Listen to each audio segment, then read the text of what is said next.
Hello, everybody, and welcome to What's on Tap Sports Talk Radio. I'm your host, Jared Alley, along with my good friends James Adams, Skylar Takak, and I am going to talk about football. Why? Because that's all to talk about right now. Training camp and the preseason has started, so let's start off with this. So, who's the best quarterback in the NFL? NFL has Drew Brees as the best quarterback in the NFL because the NFL 100 list came out. So, who do you think the best quarterback in the NFL is, James? Oh, it's no question. It's Patrick Mahomes. I mean, come on. 4,900 yards and 50 touchdowns speaks for itself. He took the Kansas City Chiefs offense to an historic pace last year.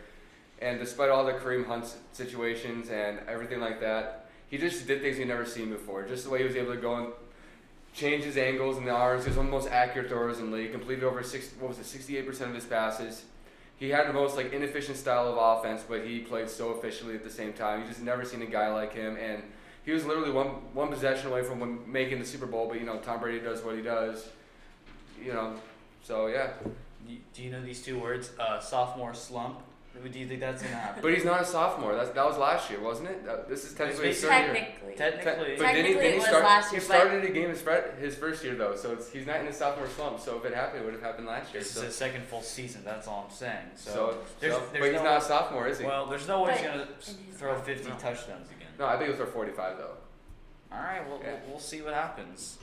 All right, I understand the Patrick Mahomes direction, very understandable. But if we were to consider maybe also I know Patrick Mahomes isn't technically a rookie, but while we're on that subject, I'm going to go with Baker Mayfield because I think he's so fantastic. I think he should have won Rookie of the Year because not only is he talented in the quarterback perspective, but he's single-handedly, in my opinion, changed that Browns organization. It was a wreck coming from 1-15 to 0-16, and then we had that terrible start with Tyrod Taylor. Then he went in week 3 against the Jets, changed our entire momentum around.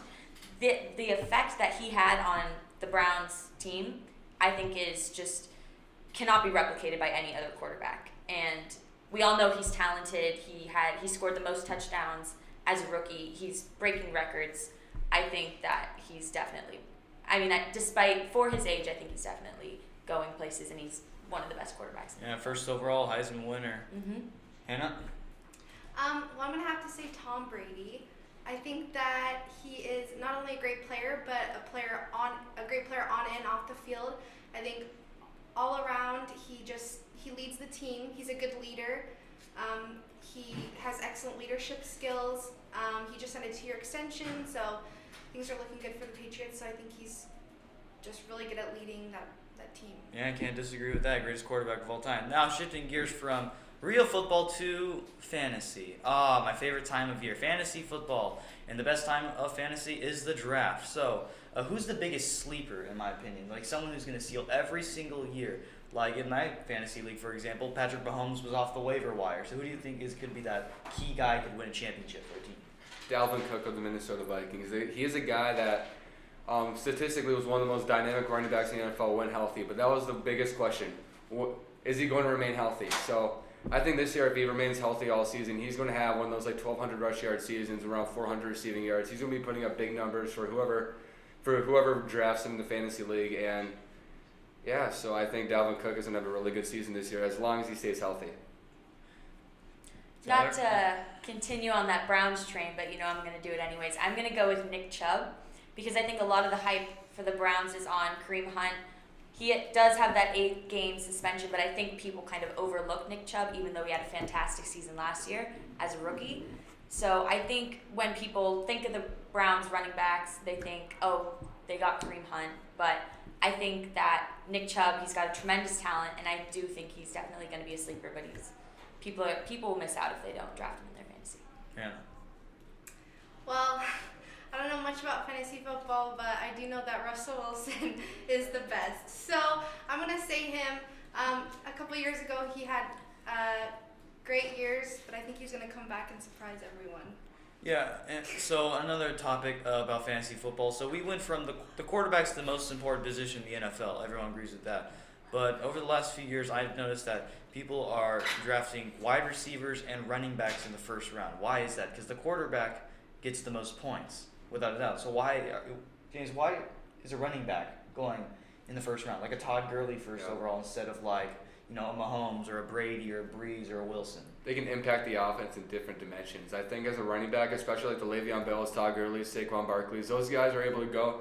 They're able to go in slot as well as they are able just to run the ball normally. So I think the guys that are able to do anything, are able to blocking isn't a big deal obviously, but if they're able to catch like a receiver as well as run like an elite running back, I think that counts for multiple dimensions, and that's a major part of the offense. So yeah. I think most teams do already have a very dependable quarterback because it is the most important position on a football team. So I do think a lot of time is devoted to that, but not necessarily in the draft. Once you draft a good quarterback, you build them for years and years and years. Whereas with wide receivers and running backs, I think they're more prone to get injured. It's also more variety in that position player-wise. Different players do different things. They have different techniques and styles of the way they score points on the field. And I think that obviously there are more players filling that position, so naturally more wide receivers and running backs are getting drafted. Yeah, I agree with Skylar. That's good. Well, it looks like we're out of time. Thank you for tuning into What's on Tap Sports Talk Radio. As for my co-hosts, Hannah Garnett. Skylar Takak. James Adams. I'm Jared Alley. We'll be back tomorrow. Thank you for tuning in.